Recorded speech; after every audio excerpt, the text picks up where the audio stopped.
وہ اونٹ قبضے میں لے لی اور انہوں نے کہا کہ دیکھو میں خانہ کعبہ کو گرانے کے لیے آ رہا ہوں، تم اس کو خالی کر دو.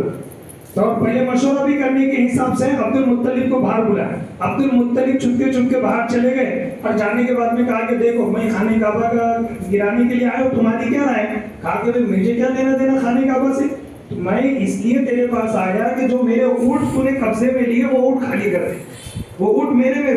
اب وہ ابراہ سمجھا تو بہت عقل مند آدمی سمجھتا تھا میں عبد المطلب کو دادا ہے اور سارے متولی ہیں، آگے بھائی جس کا گھر ہے وہ دیکھے گا، میں کہیں کہ اس کے پیچھے ہو.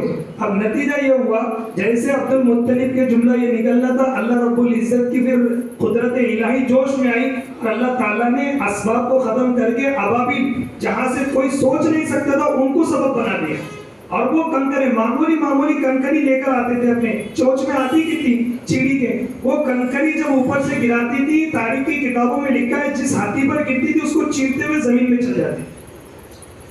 تو اللہ کی مدد اس گھر کے ساتھ میں ہماری نہیں بلکہ جب لوگ نہیں ماننے والے تھے ان کے ساتھ ہی موجود تھی.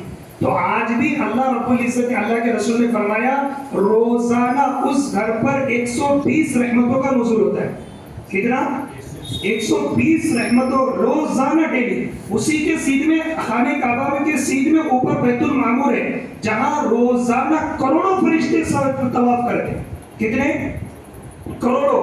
اس کا بھی طواف اور اس کا بھی طواف ہزاروں فرشتے لاکھوں فرشتے کرتے ہیں. اور فرشتوں کی کیفیت ایسی ہے کہ جس فرشتے نے ایک مرتبہ خانہ کعبہ کا طواف کر لیا زندگی میں اس کو کبھی دوبارہ طواف کرنے کا موقع نہیں ملتا.